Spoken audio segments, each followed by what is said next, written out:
future. It's Angelo DeCipio. Tonight we are wrestling with the future of Hollywood. And what better guest to have than Christine Nordstrom? She is a returning guest.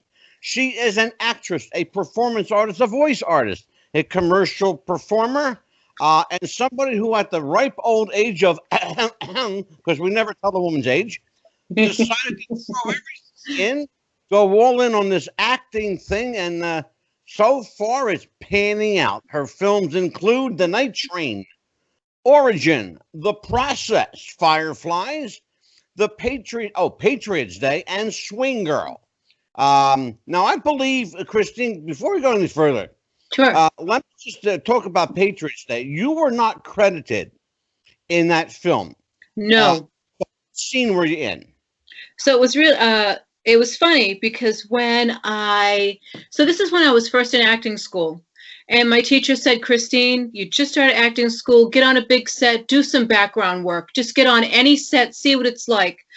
And so I said, okay, I'll submit, right? So I signed up for Boston Casting because they, have a lot of opportunities for background acting, and they called me to go on set.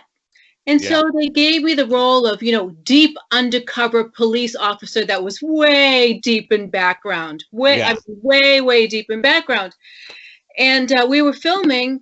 And so I was an undercover police officer, and we were filming at the Watertown police station in Massachusetts. In Massachusetts. And it was actually the scene. So it was supposed to be the representation of the scene right before they got the call that the Boston, that the bombers were on the loose in Watertown, but also that there was an MIT bomber too, or there was something that was going on in MIT as well. Yeah, sure. So we were filming all day outside, and it was, I was deep background. It was boring. There was nothing going on for me, and they just would have me walk down one side of the street all the way down to the other, and do it again, do it again, do it again. Oh my goodness. And then, so what did you just you did what, the same scene over and over again? Yeah. Did you get to work with Mark? Well, it's interesting because what happened was they decided they needed to film upstairs with J.K. Simmons. Okay, so J.K. Simmons was the captain, and they had to film the police officer scene. They had to film roll call right before they sent the police officers out. Right. But there was I don't know what was going on, but there was some type of altercation or something happened on set where they needed a female police officer, but they didn't have one. And so Peter Berg was upset, and he's screaming on the set, what do you mean we're supposed to have a police? Where is this police officer? We don't have a female police officer.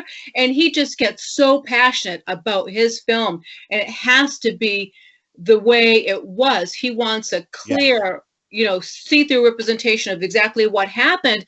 So the police officers that were on set, there were a few actual police officers that were on duty that night from Watertown to make sure that that set was perfect. Yeah. And so Peter Berg's looking around, and he looks at me and he goes, "You!" And he screams from across the street. He goes, "Get over here now!" And so so about 5 assistants run over to grab me. They pull me inside the police station. I have no idea what I'm doing.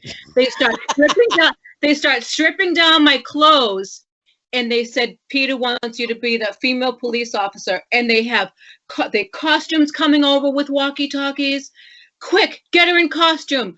What size hat is she? What size leg is she? And my clothes are coming off. There's actors all around me and looking down at me. And so they put me front and center in the camera at roll call. So I was fortunate enough to get pulled right from Peter Berg, pulled from Peter Berg, and to actually get in that scene. So that was my first experience. And I'm thinking, wow, this is crazy. And I love it. Of all the films too, to work with Mark Wahlberg. Yeah. Yeah. And it was such I have to tell you, Angela, it was such a personable experience to me.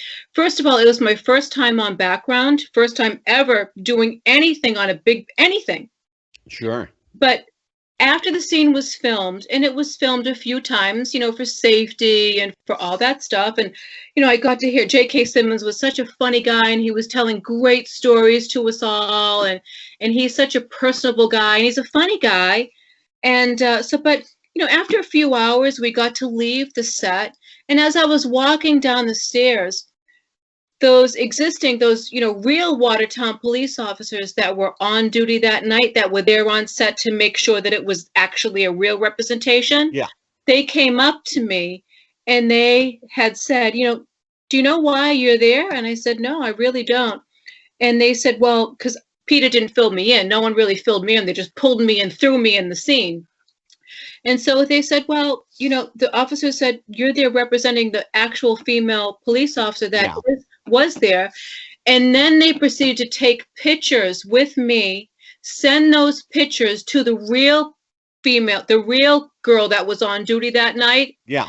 And they told me their personal stories about how it impacted them and what they actually did that night. And they brought me to tears. They brought me to tears because I realized that even a small background role can make it means so much. Well, to when real you're people. talking about a film of that magnitude that had such impact, there's no story's ever small.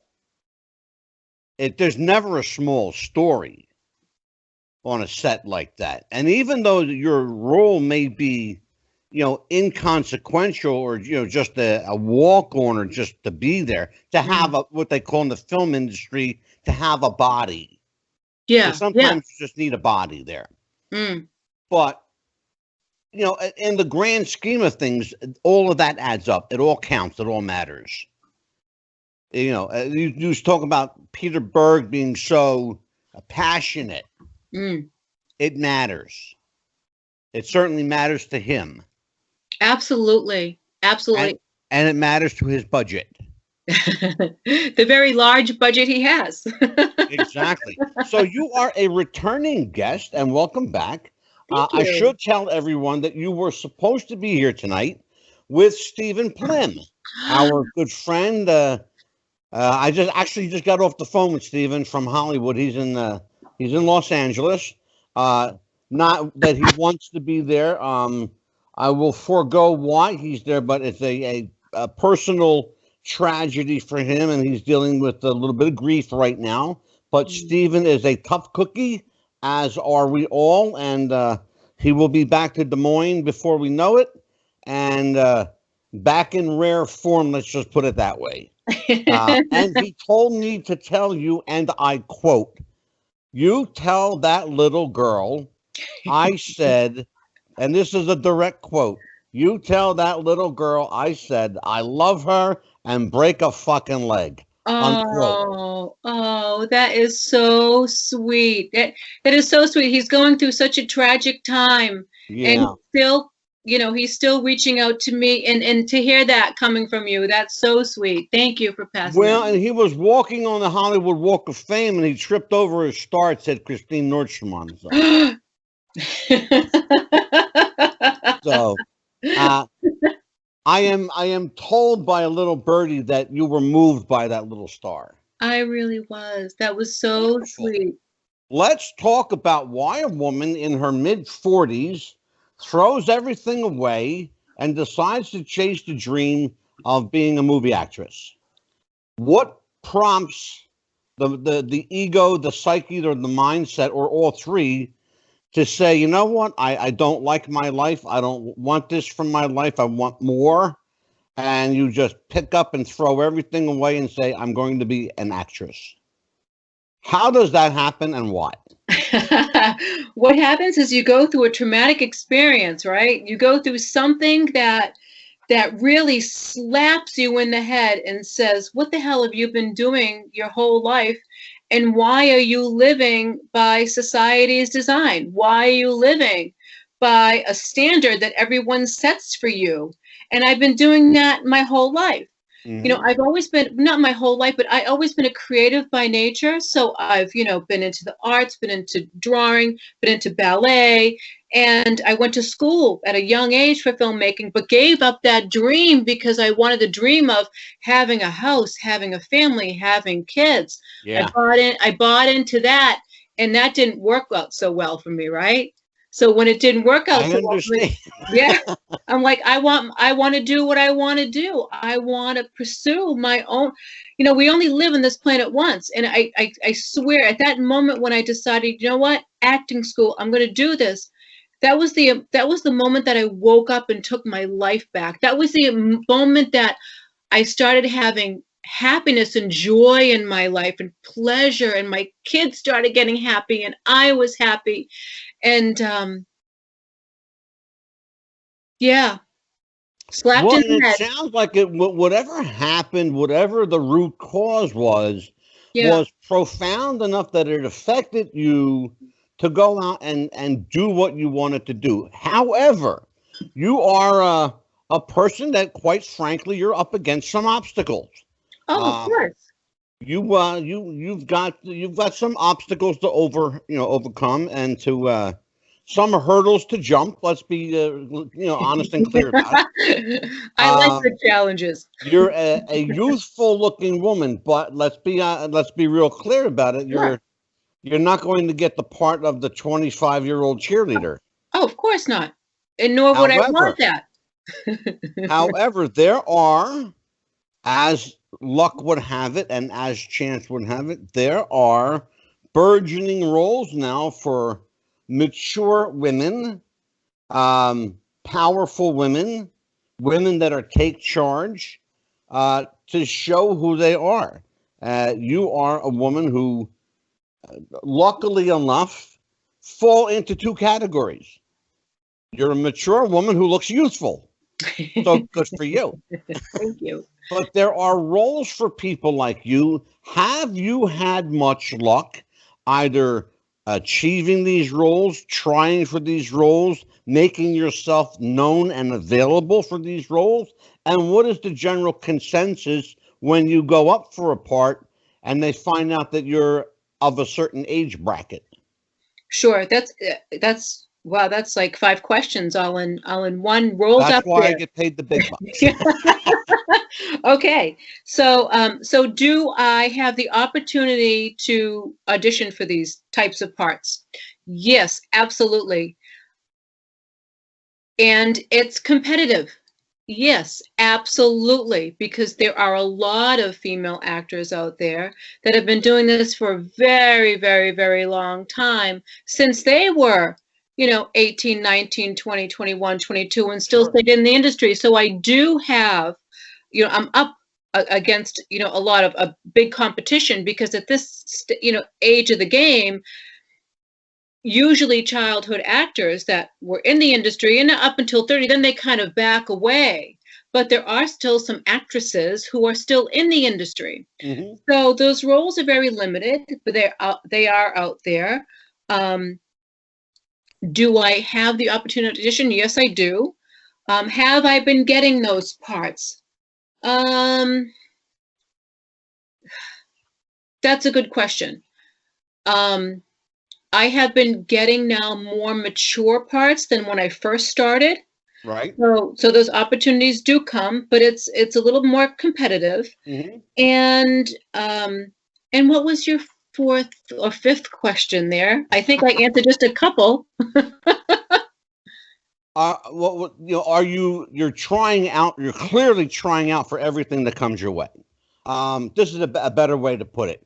So you're clearly trying out for everything that comes your way, and you're making yourself available. What's the general consensus when you go up for these parts? That, I think, was the last question I asked.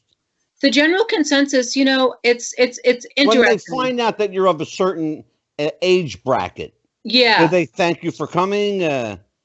They're looking for somebody younger. Most of the time, well, it's interesting because there are not many casting directors that will divulge that information after you left. You always want a casting director to give you some pointers, how'd I do, or is there anything I can improve on?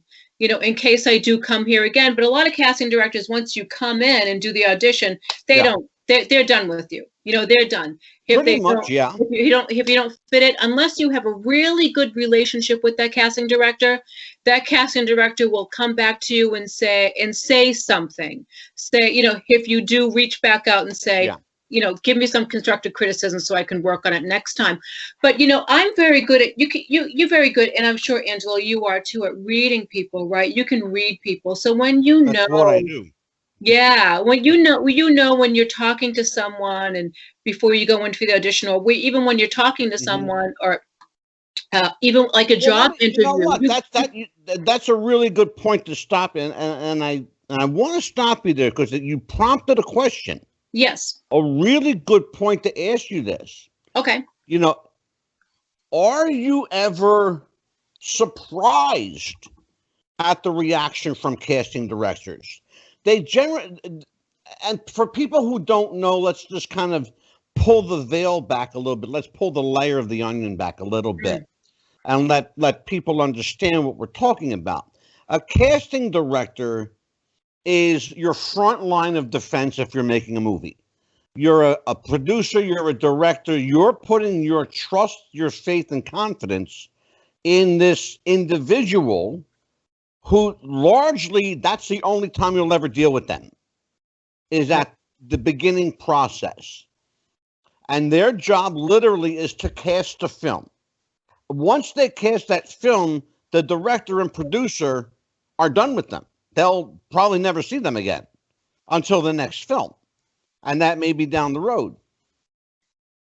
Has it been your experience that this position is in any way political, or can you, having been through the process a time or two, can you gauge yourself mentally to kind of know what's coming, know what they want, what they're looking for? Yeah, you have to do as much research as possible. And so social media is a wonderful tool when it comes. I'm sure it is. Oh, absolutely. And I'm very good at collecting data. So, just my corporate research paralegal background. So I'm very good at looking into casting directors and researching a specific casting director that I want to work on a particular project, or that's holding auditions, and then seeing who they cast, what their look is like, who they put in certain places. So it's a lot of research. It's just like if you were going for a job, you want to know about that company, what they do, what their assets are. You want to know as much as possible. So I think is it political? I don't like to get in that political state of mind. I like to get into the mindset of, I do my research, I see what that casting director typically casts for what role, what look they like, because casting directors can like a certain look and others like another look and others like I try to cater to that a little bit, but I still don't want to lose myself. Well, you have to maintain who you are, of course. Yeah. Exactly. But once they find out, when some do find out my age, they're like, right away, you look fantastic, you look great, you look wonderful. Bye. See you later. Well, that's why that's why I phrased the question the way I did. Yeah. And we have to this point not divulged your age, and I'm not going to. Just in case any casting directors are watching. That's okay. And I know that there are at least 2 right now watching. I know this because I invited them. Okay. The other thing is, and we have to look, it's the elephant in the room. We got to talk about it. Sure. It is a political business. It is a business based on look. It's 5% talent. It's 95% visibility. That's what the film business is, a visual medium. Okay? You don't have to necessarily be incredibly gifted talent-wise.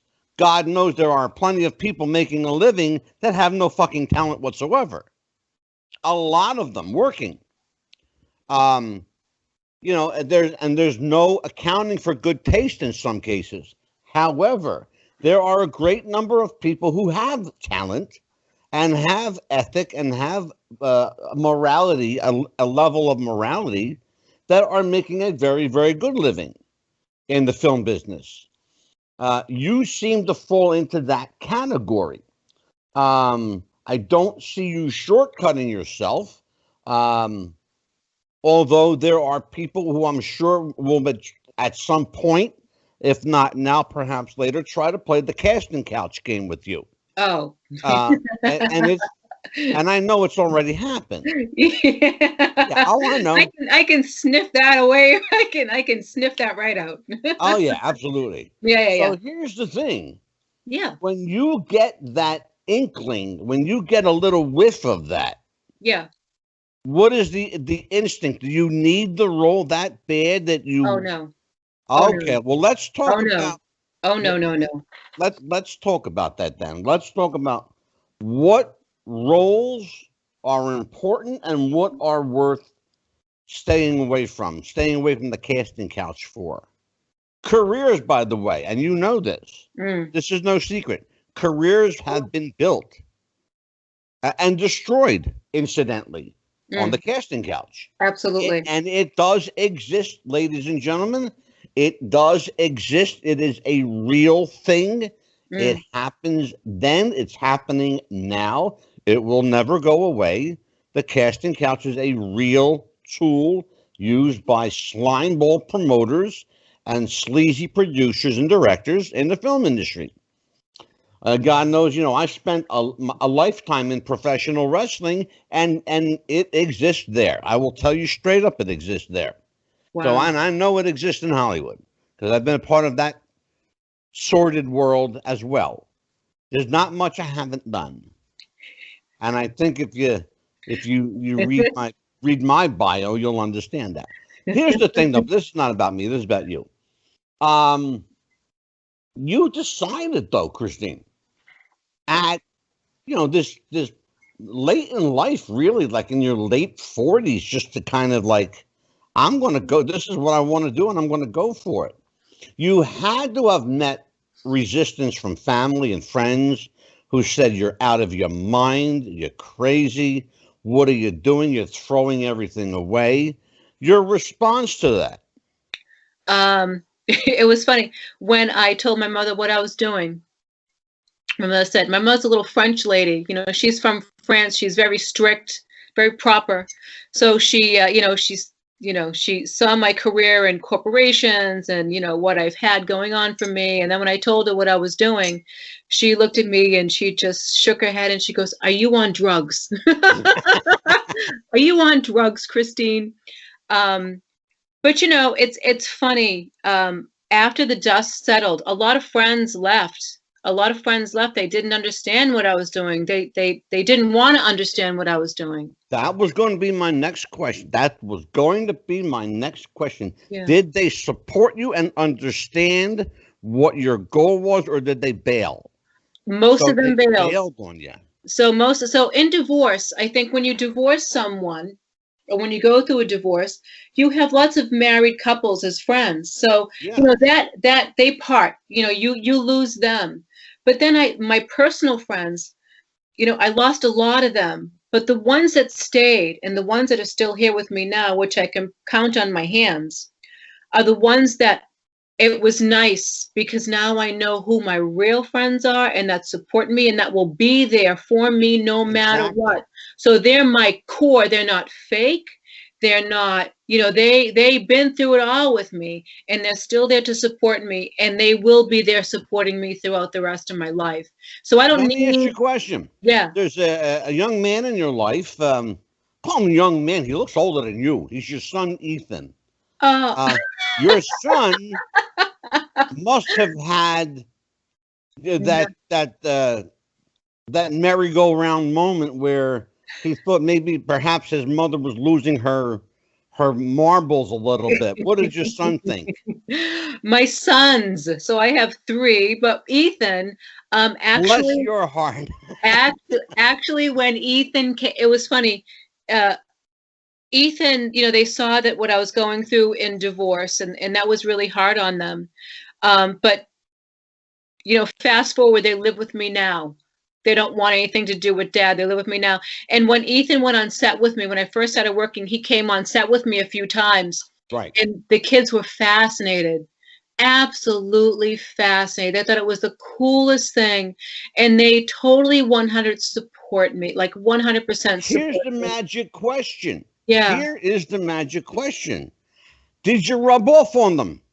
Is the bug contagious? No. Really? No. And I'm trying. I always wanted to find out how much of that rubs off on the kids. Do they want a piece of it? No. Because in the wrestling business, that's what happens.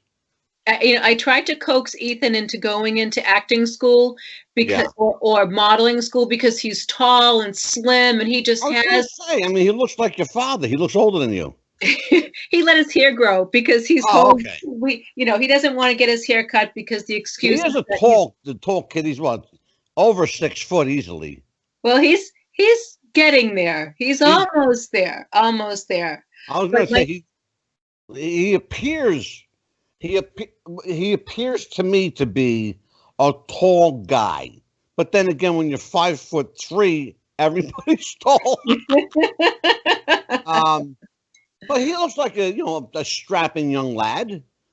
So you got 3 sons, and they're all supportive, gratefully. I'm sure that you're grateful. And none of them want to be a part of the business. That really strikes me as odd. It really, really does. No. Have they given you any reason? I'm sure you've talked to them about like this, metamorphosis you're experiencing in life. You have your kids there to confide in. What do they say? They are 100% supportive, and there's nothing. They tell me to go for it. And they're there to help me. I had Ethan the last time I was on your show. Ethan's helping me set up the lights, set up the camera, set up, everything. And they're 100% supportive. They have their own little things they like. Ethan is a big computer nerdy kind of kid, and Brendan is a football guy. He loves. Oh, okay. Yeah, he's a football guy, and my older one, he's a bunch of, he's a gamer and a football guy. But no, they're 100% supportive. They had never had any. Yeah, there was never any doubt. Talk about some of your work. I mentioned. Just offhand, I mentioned, at the beginning of the show, some of your credits. Yeah. Patriots Day, I'm guessing because you were uncredited, that may have been spur of the moment. That may have been probably your first one. Yes. Okay. So we know a little bit about that, and that's a great story. How did Swing Girl find your way? Oh, that was interesting. I needed headshots. So I needed headshots. My first time to get headshots. So it was my first time getting headshots. And, I just started putting my, the pieces together, right? So when you become something, when you become an actress, or when you go into a different industry, you get your pieces together. So the first piece was acting classes, then, getting on the large set as a background person, then putting together my, my headshot, so that way I can, put the larger piece together and start sending out stuff so I can get roles. And so I remember it was around October of 2015, I posted one of my first headshots, and I looked like this witchy woman. Like I had this big, long black hair, and I have this grin on my face, and I got my hands in my pocket, and I'm just looking all badass, And a director, right away, I posted that photo, and a director, based on that photo, reached out to me and said, I want to meet you. I have an opportunity for you. I've been working on a script, and I think you'd be perfect for it, but I want to meet you first. Great. So someone from the industry took me down to meet him, and she was a producer, and we sat at had some coffee, and he asked me to interpret and do these few things, recalling some emotions. Sure. And I did that during it, and he said, you got it. That's what I'm looking for. Yeah. And I worked so hard for that role. So hard, because I had to cry on cue, cry on camera. Yeah. And that are you one who can recall sense memory and if you're an actor or actress, you understand what I mean when I say sense memory. Absolutely. So Absolutely. tell everybody what the hell I'm talking about. So you create these situations with your character. You create these memories. It's like emotional recall, sensory recall. You create these fictional stories so you can write down these situations with your character, and you can talk about what your character goes through that stimulates a certain emotion. Exactly. Yeah. And Exactly. and I did for this swing girl, I remember doing an emotional recall, um, that I had, in the film I had a daughter, and the daughter winds up, dying. She died. Yeah. And so, you can't think about your own children dying because that would mess with you psychologically if you would have. Exactly. So you have to do this fake scene. Yeah. So I remember doing a fake scene for her, which was very difficult. And as I was going through it and crying based on my sensory work and in the film, the camera was rolling and rolling. They called cut, but I couldn't get out of it. I was still crying and crying. Yeah. The director comes over to tap me, and I said, "Leave me alone," because I was still in character. That happens, and it's a dangerous trap to fall into. Yeah. There are for people who really understand what sense memory work is, understand Stanislavski and the Strasberg method and the Meisner method. Oh yeah. And people like that, and even Stella Adler and Una Hagen, some of the great acting teachers have all based the core of their work around your real life. So when Christine talks about having to pull real emotion for a fake part, it's a slippery slope, because sometimes it will screw with you, in your head. Oftentimes it's easy enough just to get out. Right. That's easy enough to get out. Right. The problem is when it becomes difficult and it affects you to that level where you swipe away the director and say, "Get out. Don't let me. Go away." Exactly. Like Christine Nordstrom did. So do you prefer one method over the other? And give people an example of, for example, give people the difference between, let's say, sense memory, Strasberg style, and sense memory, Stanislavski. Okay. Well, those are two, you're both pulling from emotional recall. Yeah. And let's say you're both pulling from emotional. With Stanislavski, though, Stanislavski is more physicality.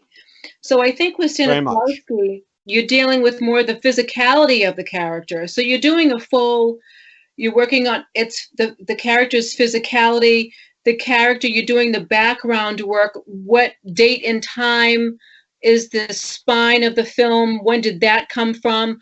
Did this person work as a construction worker? If so, does he have calluses in his hand? Yeah. How does that feel in your hand, right? Exactly. How does that feel? Exactly. And it's a very unique form of acting preparation.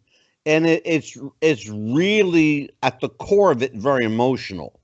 Were you prepared for that onset of emotion when you threw yourself into that part, or did that catch you by surprise? No, it didn't catch me by surprise. I had a really fantastic acting teacher and coach, Alessio Capoletti, out of Providence, and he would get us into. He trained us before we get into that depth, those that deep of emotions. He would train us to slightly get our feet wet a little bit with a little bit of emotions and then come back out again. And so he trained us very carefully, because he had to make sure that we could psychologically handle it. Because some acting students that were in class couldn't handle it, and they would want to punch out their scene partner.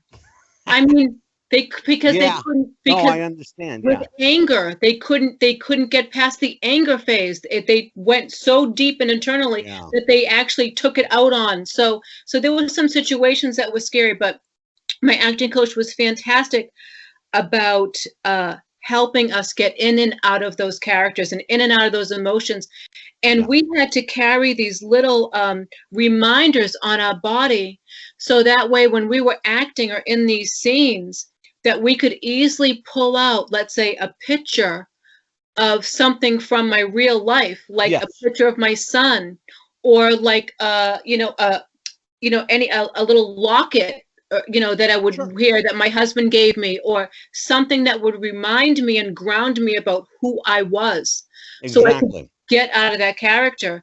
One time, the first time, from especially that one, it took me 2 days to get out of that character. I mean, Well, let's talk about that. You just said something that people can probably resonate with. We are all familiar with Jim Carrey's work on Man in the Moon, where he played Andy Kaufman.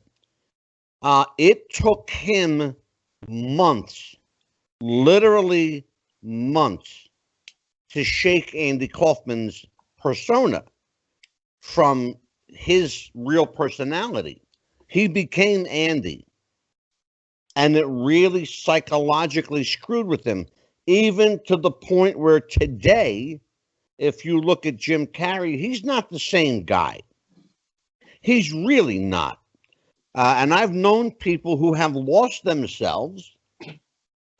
Fortunately, they're back, but who have lost themselves in parts. You're talking about something that happened to you for a 2-day period. I can not even imagine losing myself for 2 days, let alone 7 or 8 months in the case of Jim Carrey. But especially when you're playing a real person, and this happens, when you're playing a real person, you run the risk of absorbing that person's spirit, that person's energy, as in the case of Man on the Moon with Jim Carrey, where he literally became Andy,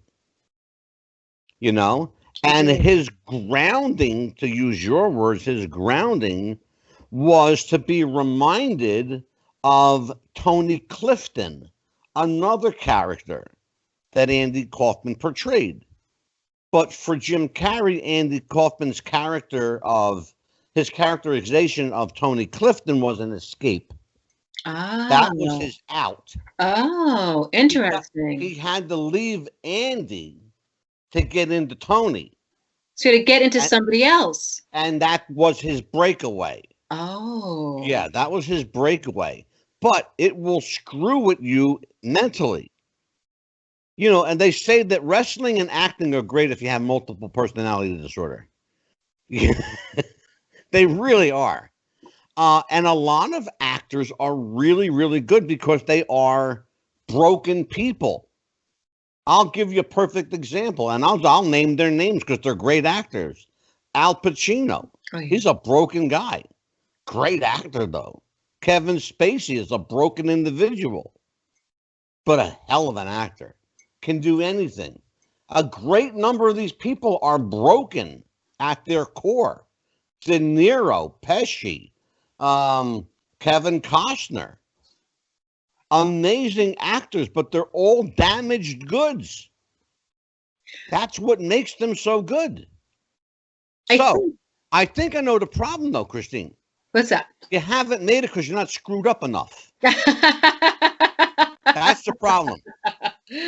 I like to think of it this way. I like to think of those great actors that they take on so many different personalities and different characters that, yes, they do lose themselves, because now they have this ability to understand all these different psychological rhythms with other people, and they do lose themselves. They lose a piece of themselves, but they come like a more fluid, just more flow, and just they're not they're not. Well, what happens, Christine, when they can't find themselves anymore? Well, look at Robin Williams. That poor bastard killed himself because he didn't know who he was. Well, he did have some depression, but he had a lot of depression. But look at Daniel Day-Lewis, right?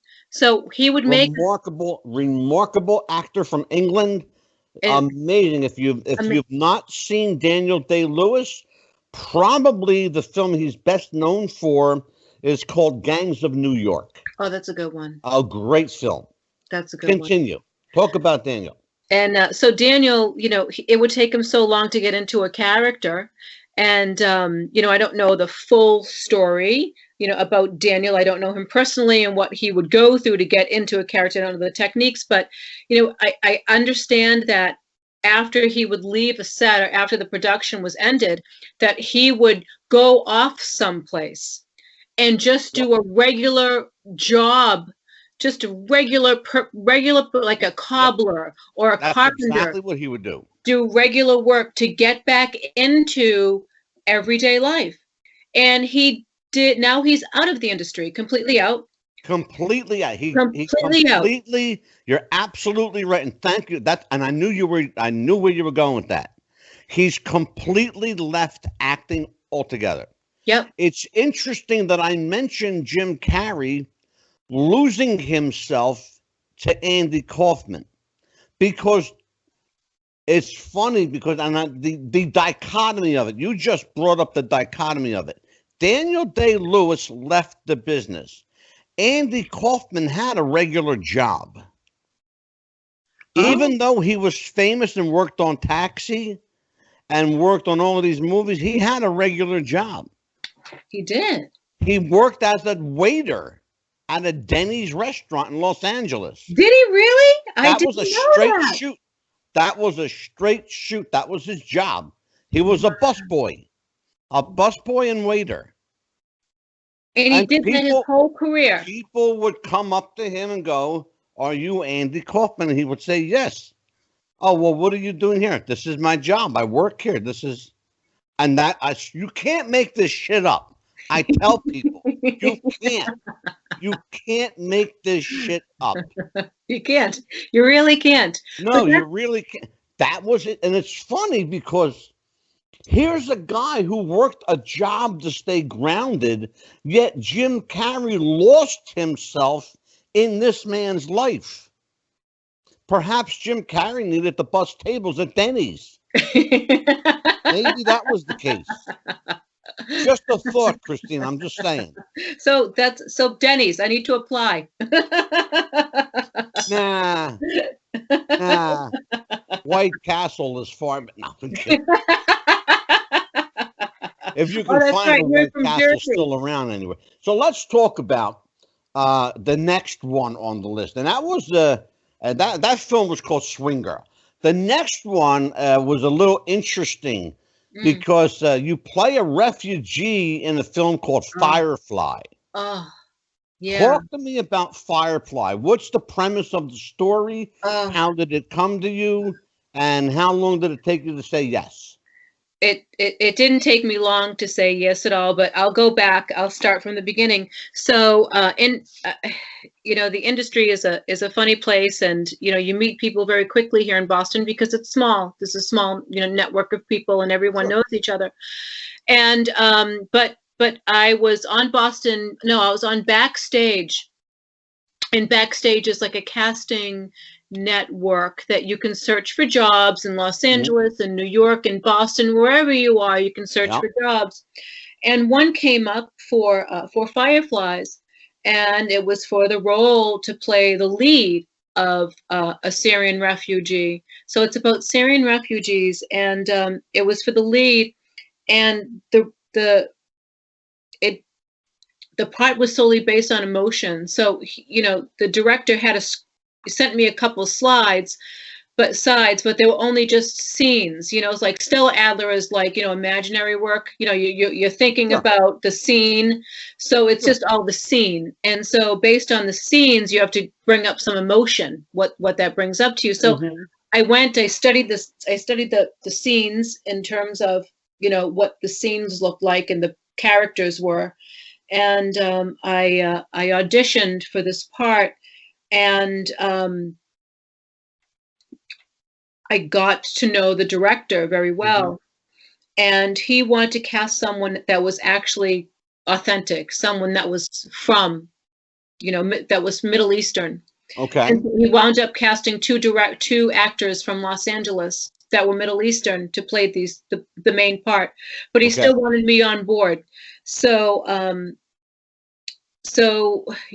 was blessed to get a part there. And it was the film was so touching. It was such an honor to work on that set, because the film had to do with, Syrian refugees that were fleeing the country because of bombing, and had to cross the sea, right, to safety.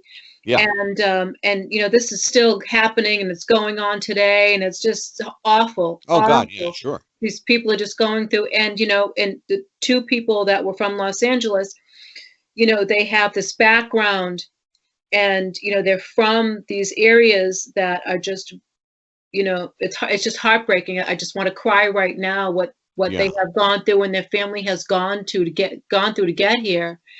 And so how much did you have to invest emotionally in this part? And it wasn't a huge part. No, it wasn't. A lot of the footage got cut. And that was fine, but I had to invest a lot. And the director threw some things at me, some twists and turns at me, which I love the challenge. And on the day of the set, I had a husband, and in turn I found out that my child drowned. Our daughter drowned in the sea, and my husband, my husband dies, and I die.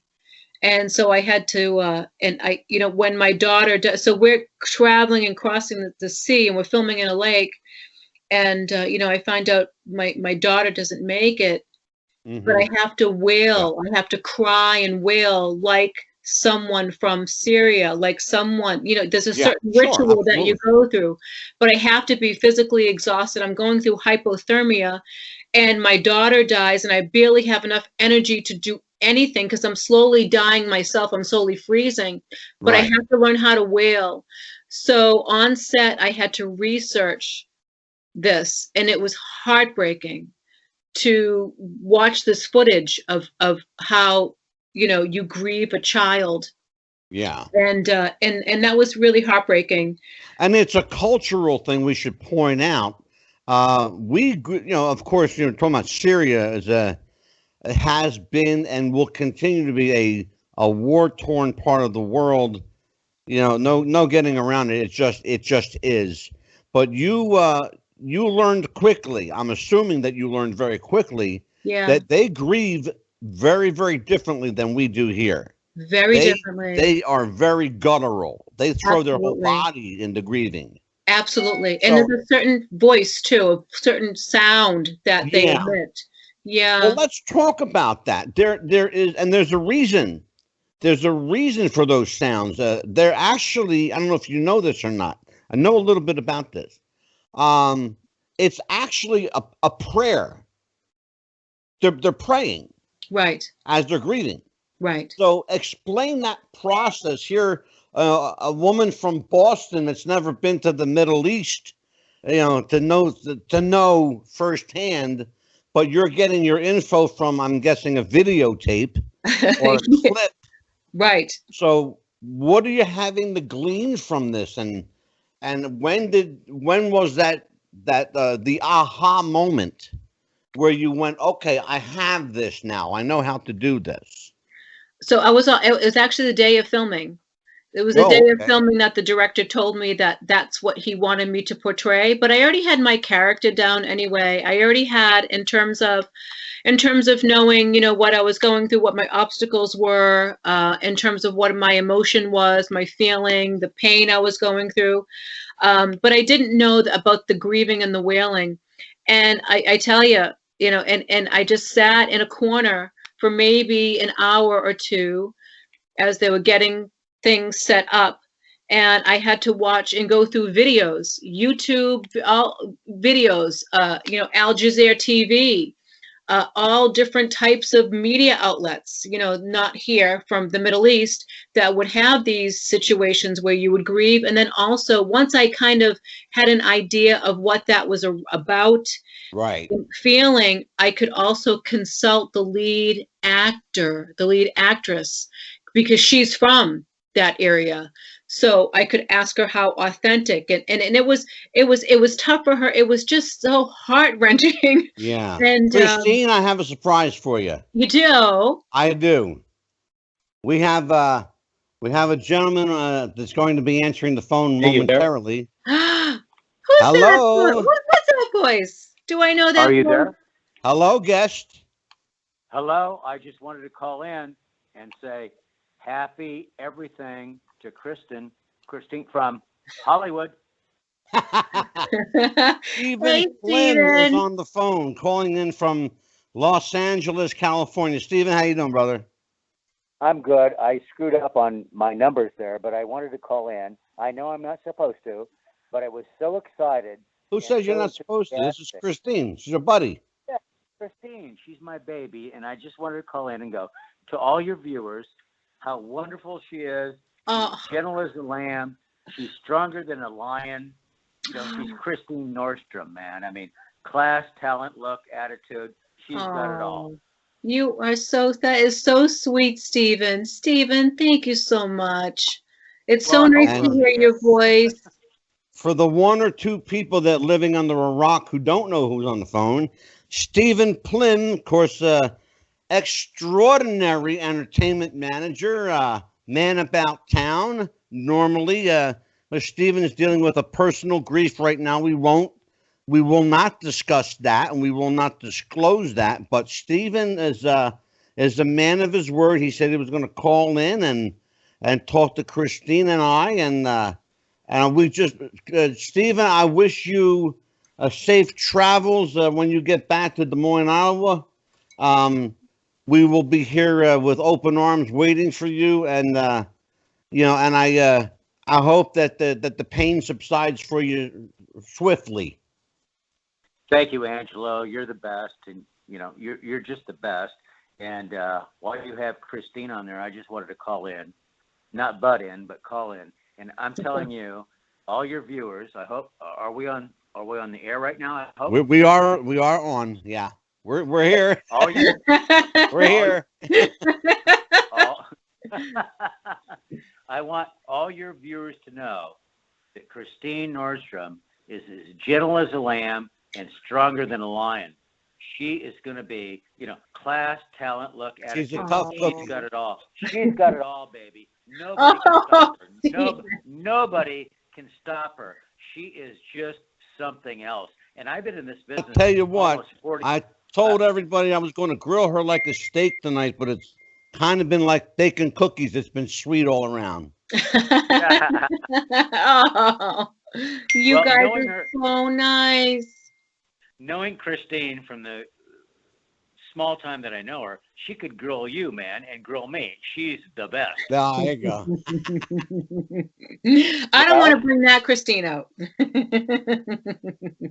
Well, Stephen, I know that you've got a lot on your plate, brother. I'm going to let you go. We just wanted to touch base with you. Thank you for hanging out with us for a few minutes.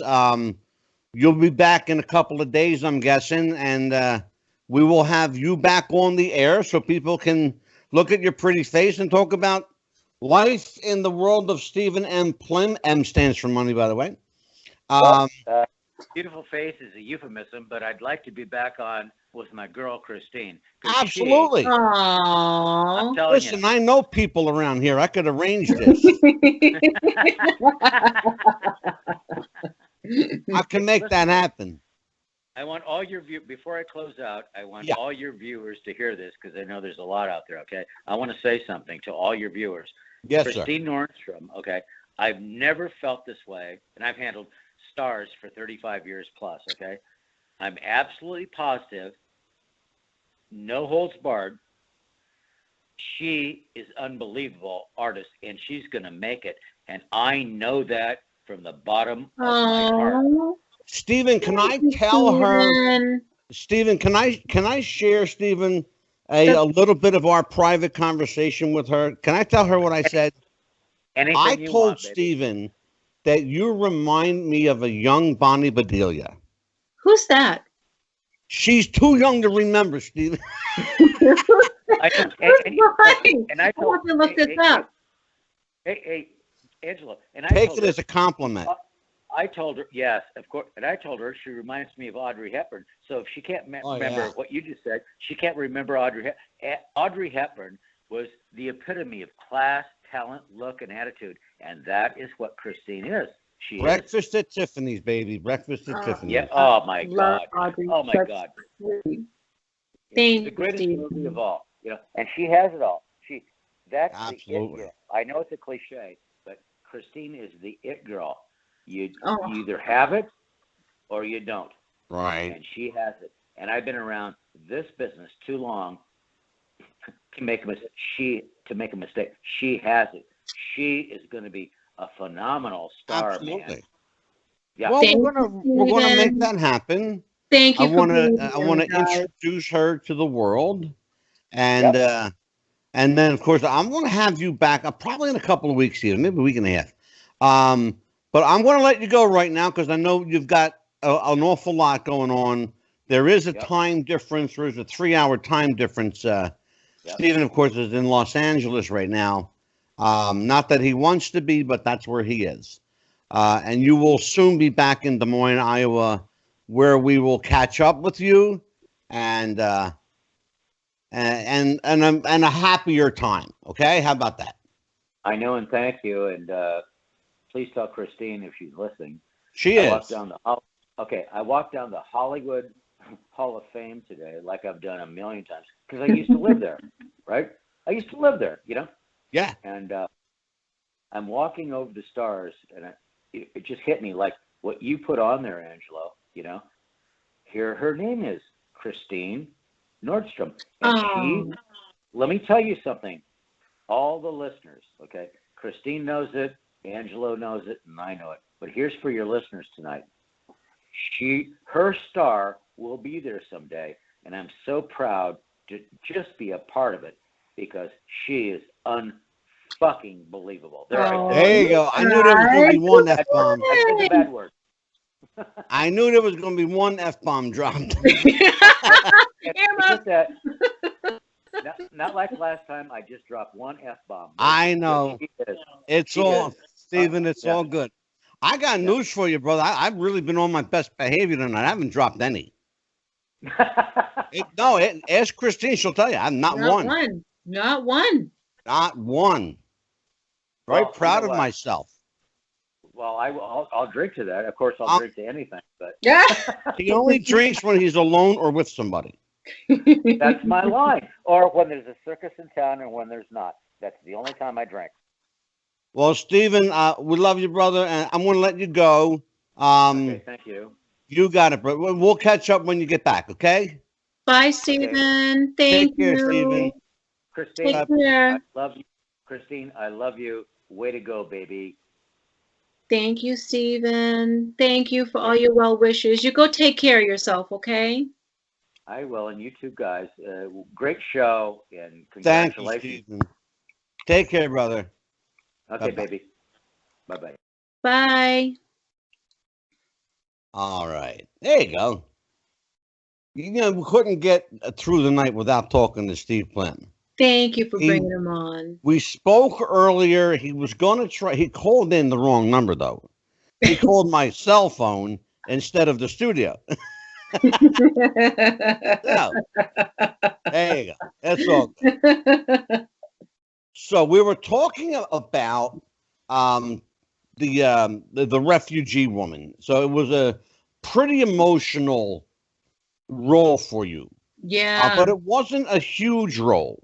No, it was bigger. It was supposed to be bigger, but we cut a lot of. The director, that's what happens in film, right? You get a part, you do the acting, and then the director, when he's doing post-production, he's like, no, how do you, as the actress, as the performer, how do you knowing at any given time Yeah. that a part can be cut down or in some cases Taken out. completely eliminated. Yeah, thrown Absolutely. out.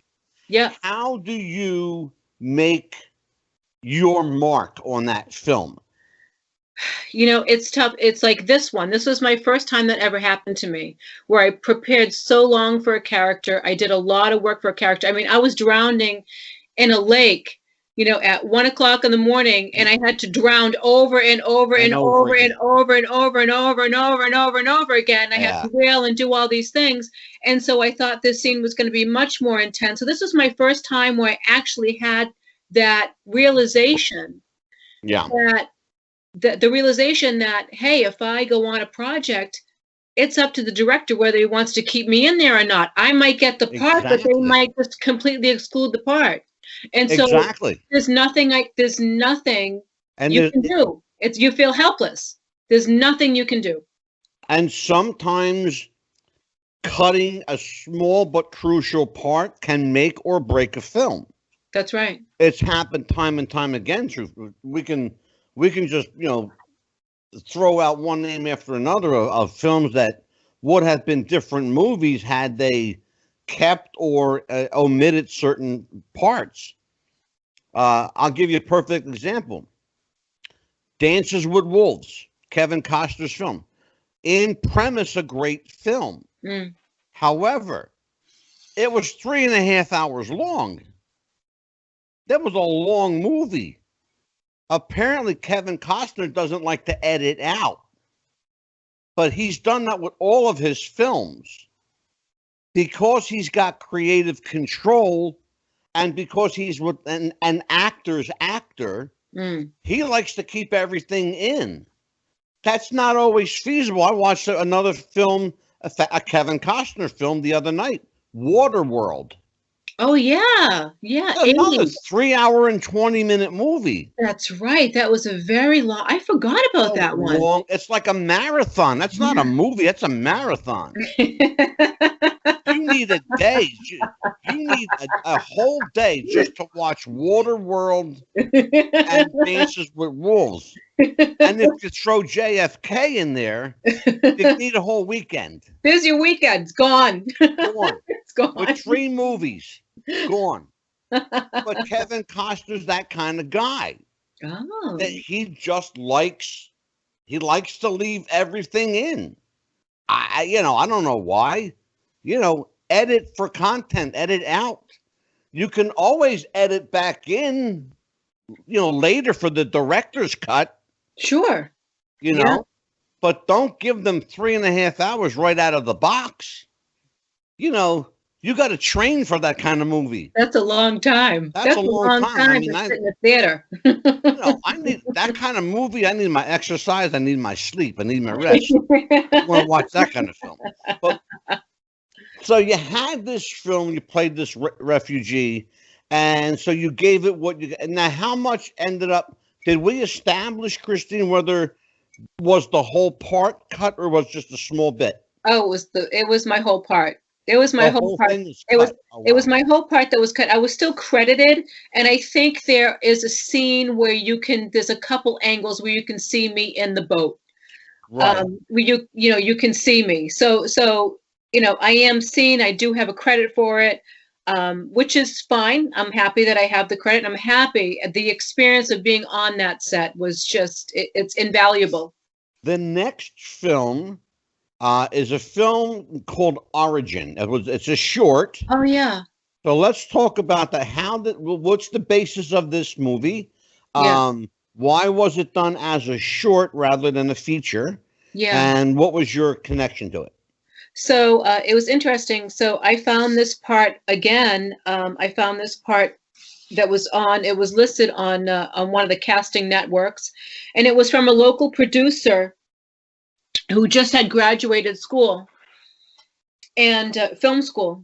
And it was, maybe his second project that he was working on, but the content, the content for this project was fascinating. So the project was, Origin is about a boy's a boy's troubled life and having an abused father. Mhm. And I play the mother, and and having an abused father and abuse, just a dysfunctional family, and how he learns to escape from that, right?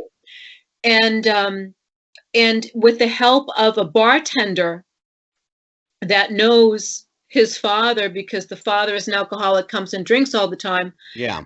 The bartender comes to rescue me because my husband ultimately wants to kill me. He tries to kill me. Mhm. And so, but the bartender comes to my rescue and saves me. So I play this little boy's mother, and I'm pregnant. And and my husband is just a raging alcoholic, drinking all the time. And I try to protect my son against Yeah. him. And that was, in that, reading it, automatically I fell in love with it because it has to do with domestic violence. And domestic violence is all too prevalent in today's society. Yeah. And so it just it was something that was a no-brainer for me to take. So it's interesting that it's if this is the right film, I'm showing there are two films called The Process. This was a film called The Process that you did. Oh yeah. In 2020. Yeah. Now, it's interesting because there was another film called The Process that came up when looking for this. That was actually starred some people that I know. Oh. Some professional wrestlers, as a matter of fact. But you did a film called, after Origin, a film called The Process in 2020. That's right. Another a film listed as a short where your character, I'm guessing it was another, like a mom part. It was a mom part. It was a mom part. And this is where I'm getting into the more mature roles, Okay. into something, not. And this was interesting because actually this was a feature film. And it was the first time that this filmmaker had done a feature film and had some really great backing, some really good financial support, Right. and really good backing, and some really great, fantastic people working from, some of his production people came in from Los Angeles, and some came from New York, and he worked with a really great team to create this feature film, which is on Amazon now. And yes, I play the mother of the main character, and I'm kind of, I support him, and he's kind of like the kid that wants to move forward, but all his friends kind of hold him back, try to keep him in the same thing. Kind of like me. I lost my friends, because they wanted me to be the same, they wanted me to stay the same. Well, how much realism did that create for you, and how much realism did you create for your character in turn? And was it a moment of reckoning that you realized what was happening at the time? It was a moment that, when I got the script and read it, I couldn't make the connection right away. But when I sat down and had a one-to-one, the main character and I did this back and forth a little bit. Yeah, so sure. Right away it clicked. Everything clicked. And even the people that were on the set were like, "Do you guys know each other? Because you guys flow, like you have this rhythm about you." And then she's playing my life. once I was in this character, once I was in it, then I got it. Then exactly. I had that. Then I had the realization, like, this guy, this is exactly, this is my life. This is my life. Yeah. Is that difficult, or is that easier for you? Easier, because it helps lift me up and lift other people. And it's probably easier also because you're coming from a place you know. Right. You're coming from a familiar place. That's a very good point. Right. And that's what Strasbourg was all about. That, recognizing your surroundings. Big part of that. What other, and talking about acting let's talk a little bit about the process of learning to act. Because everybody, it's funny because at the onset of this show tonight, I said there are any number of working actors, and talent has nothing to do with any of them. and I named a few. But there are a lot of movies being cranked out. A lot of movies are being cranked out by anybody who's got a camera, or in some cases, not even a camera, a cell phone. Right. People are making whole movies and editing them on cell phones. So the acting process and the process of learning to act is as different now as it has ever been in history. Absolutely. There was a time that you would go and learn from Stella Adler or Right. Uta Hagen, or you would go and sit with Lee Strasberg, Right. you know, or Stanley Meisner, or people Meisner, like yeah. that, right? Now, that's passé. Right. Now it doesn't matter. Who'd you learn to act? Who was your teacher? I just watched videos on YouTube. Right. Okay. Right. Right. Look, it happens in the world of wrestling. You know, how'd you learn to wrestle? I used to watch YouTube a lot. Really? I don't want you. Thank you. Thanks for coming. Yeah. I think that but let's talk about that. I want to talk about the process of acting because it is a dying art form. You know, on this show, and you've been around us long enough to know, you know, we started out as a professional wrestling show. But wrestling is, let's just be honest about it, it's theater. It's acting. So there's a great similarity between what my people did and what you do. You're performing a character. But we teach our actors, called quote unquote actors, you know, our wrestlers, we teach them how to wrestle. We teach them learning the process of falling properly so you don't kill yourself. Selling an injury, how to make yourself look like you're getting killed when you're okay. It's a performance art. And that's what acting used to be. It was a process. It's no longer a process. Now you've got anybody and their brother who think they can make a movie and do it effectively. Talk to me about the frustrations you find in that scenario.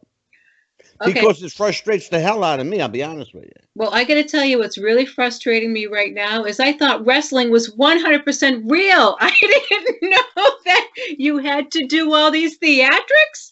I didn't know it was pretend. I thought it was real. Angelo, my heart just sank. I've got a friend of mine named Bill Apter. Shout out, by the way, to Bill Apter. He wrote a book called Is Wrestling Fixed? I Didn't Know It Was Broke. That's the name of the book. Is Wrestling Fixed? ? I didn't know it was broke. Yeah, that's the name of the book. I swear it's a great book too.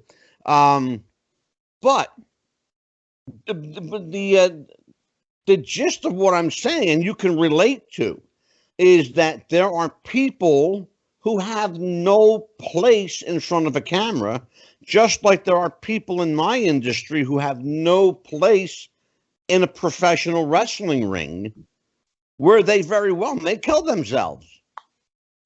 It's theater, but it's athletic theater. It's physical theater.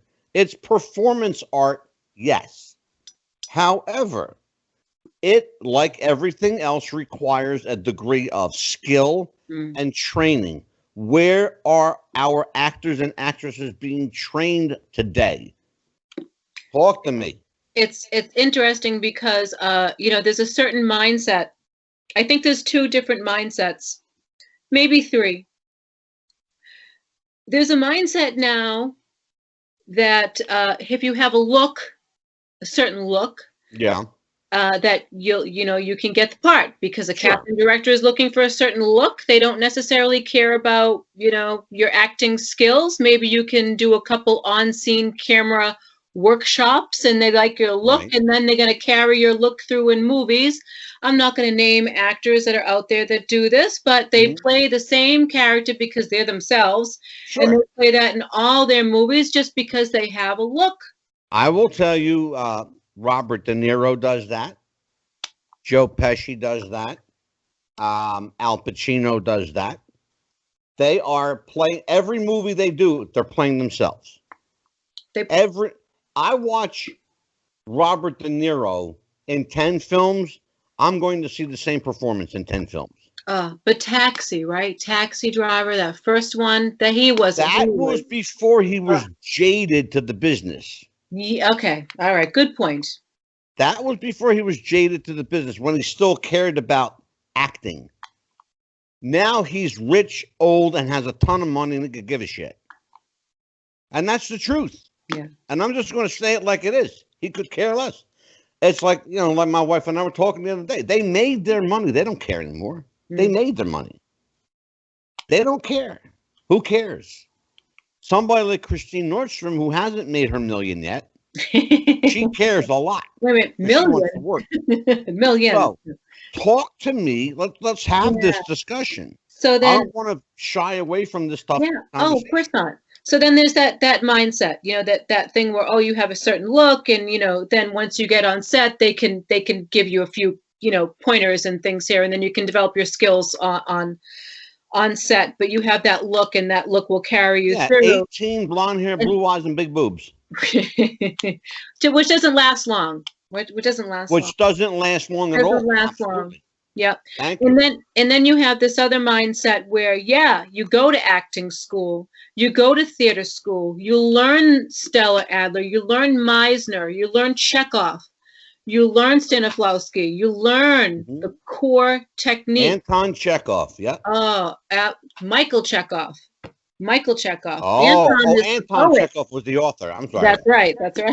Michael with the view. Sorry, room with the view. So, and then you have those people, the old school people like Uta Hagen, back in the old Hollywood, that would go and study really hard, study theater. And I am one of those people that, let's bring that back. That is Do you know who Larry Moss is? What's that? Do you know who Larry Moss is? I do not. I want you to do something while we're here, and do this. We're going to do this live. Okay. I want you to Google Larry Moss. Let's see. Larry Moss. He is one of the premier acting coaches in the world, and most people don't ever know his name. Oh, here he is. Larry Moss. For 35 years, acting coach, Larry Moss Studio and Workshop. Oh, with Oscar-winning actors. Oh, here he is. This man's name should be a household name with all of the people that worked under him and that he trained. This is the point I'm trying to make. And you're making the point for me, because I wanted you to do it and not me. Okay. Larry Moss is a veteran acting coach. Veteran acting coach. Has been around forever. And has some of the most accredited people in the world as students. But you'll never know his name. And there's a reason for that. He's so particular about who he takes, who he accepts as a student, that you've got to be so dedicated, so committed, that it's like your job. That it becomes your job. Becoming an acting student with him is like going to work every day. He's got an incredible roster here. Leonardo DiCaprio. Oh my goodness. Read them off. Amazing actor. Amazing. Read some off. Let's see. We have Hilary Swank, and this is I'm just on his, quick. Yeah. Gary Ross, Frank. Go 5 or 6 of them. Good. Yeah. Darabont. Who else does he have now? Then he's also off Broadway. Absolutely. I just can't even. There's just so much. Yeah. That's the point I'm trying to make.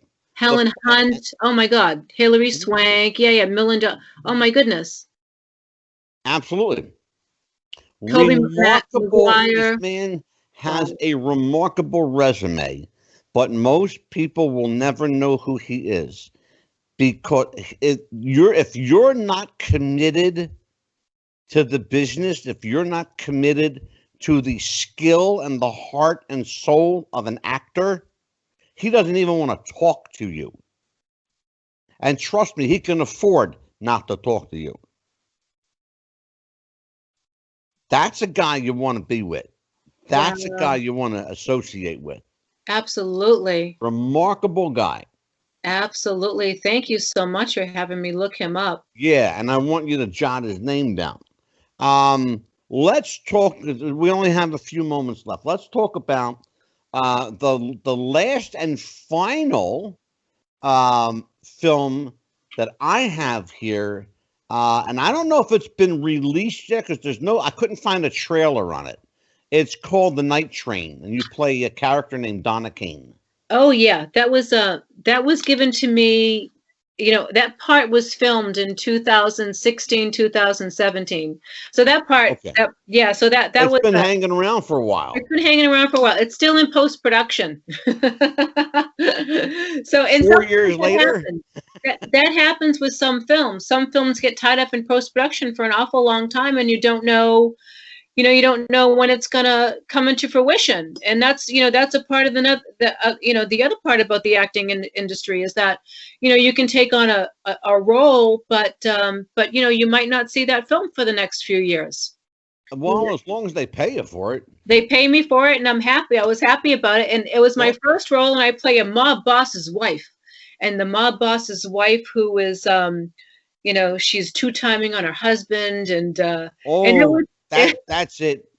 She's going to get whacked. I can tell you right. Oh, but it turns out that I was actually, so my husband was just living off of my coattails, right? Because it was my father who was the mob boss. He was the big guy. It was my dad. Okay, gotcha. So your father was the godfather. So what's that? Your father was the godfather. Exactly. There you go. Yes. That's fun. And so that film is it scheduled for release, or is it still? It's still in post-production. After 4 years, 5 years, they're still. What are they doing? Yeah, there's some directors out there that are just so finicky about editing and scenes and how things should look. Who's the director? The director is a man, Sam Alfred. Okay. Yeah, so he worked on a couple other shorts before, and I know who he is.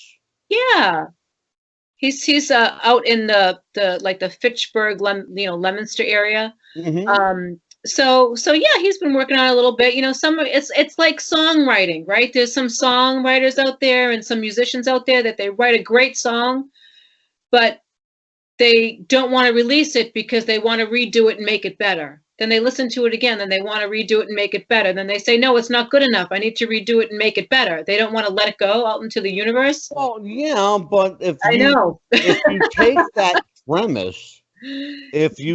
that premise for every great piece of work, right, there would never have been The Godfather. Absolutely. There would never have been Schindler's List. Right. Name every great, if Orson Welles had that mindset, there would never have been Citizen Kane. Interesting point. Well, yeah, because look, sometimes you just have to put it out. That's right. And let nature take where it's going to take. That's right. You can love something so much as a project that becomes your baby. But if your baby doesn't grow up, your baby dies in your hands. That's absolutely right. You have to let your baby grow. That's an extremely good point. You're absolutely right. That's why I get paid the big bucks. Well, listen, let's promote what you've got. Tell everybody where they can reach you. Do you have an IMDb page and all that? And so tell everybody where Christine Nordstrom can be found and where people can find your clips, your headshots. If they want an autographed picture, where can they get one? Oh, so everybody, you can follow me. I am at Christine Nordstrom on Facebook. And then also I have links posted to my IMDb page, and I am the only Christine Nordstrom on IMDb. So Christine Nordstrom, Christine, Nordstrom like the store. And I'm the only one there. And then you'll have links to my films. You'll find links there also to, I think, some other channels, whether it's Instagram and Twitter. Instagram and Twitter, you can find me at _Nordy, like Nord, Norddy. A little Nordy? A little Nordy, yeah, like Nordstrom. Kind of like a play on nerdy. A little Nordy. I thought maybe a little naughty. Well, however way you want to take it. Only when Stephen Plym is on the show. Oh. That's the only time Christine Nordstrom gets naughty, is when Stephen Plym is on the show. Oh, I don't But get she naughty. will be back in a couple weeks. Cover my ears. So you're okay. You're all good. It's all good. So we will tell everyone, hit her up on Facebook, Instagram, Twitter. She's really easy to find. A little _ Nordy, Nordi. Right? Nordy. Nordy. Oh, it's a Y on it. Oh, I thought it was an I. Y. Okay. Okay. Nordi. A little _ Nordy, Nordy. All right. So now, with that in mind, we will, I think we have a couple of announcements, man. I'm going to pull back a little bit. Dan the Man Sebastiano, the happy haberdasher, the smartest guy in the room, and Big Ben Scala, #Scala from Ocala, will be back with Wrestling with the Future. The wrestling episodes will commence shortly. We are coming back from our New Year's break. We had a Christmas to New Year's, a little break in between. I think we only did one show. Of course, the late John Huber passed away, a.k.a. Brody Lee, also known as Luke Harper. He passed away. So we did interrupt our break to do a tribute show to him. I will no longer be hosting the wrestling show. I am concentrating my efforts. Quite frankly, ladies and gentlemen, I'm over the wrestling. It's 50 years is too much for me. It's been maybe just enough, but I'm done. I'm doing what I like now. I'm talking to celebrities. That's what I do. That's what I did before. That's what I'm doing again. So we will have, and some of the people coming up Thursday night this week, Mad Maxine, The Chronicles of Mad Maxine. We'll talk about that book and talk about its author, its colorful author, Janine Joseph. Try saying that one. Janine Joseph will be here. Former pro wrestler turned book author. We will also have with us Stephan Bonner from the world of UFC. Joining us, the Ghost Hunters will be here on January the 21st. The Ghost Hunter crew will be with us. We will also talk to America's TV Elvis. If you grew up and watched television back in the 70s and 80s, you knew the name Pete Wilcox. He was on Charles in Charge, Murphy Brown, Happy Days, Laverne and Shirley. You name it, you could hardly find a show that didn't feature America's TV Elvis, Pete Wilcox. He'll be with us. Scott Teal, wrestling book author, will return on February the 2nd. We will also have with us Mary Ann. I don't want to get Mary Ann's last name for you. Good Lord. They didn't put her last name in my book. I'm going to smack somebody. We will be featuring a special episode. Let's just put it this way, folks. Is Paul McCartney really dead? Well, we'll find out from Mary Ann and her writing partner. And I will tell you who they are in just a minute. I have to do this because if I don't give these poor ladies credit, it's going to be horrible. So let me just make sure that we have Mary Ann here. Mary Ann Howard. Thank you. Mary Ann Howard will be here to discuss the book, The Man in the Shadow.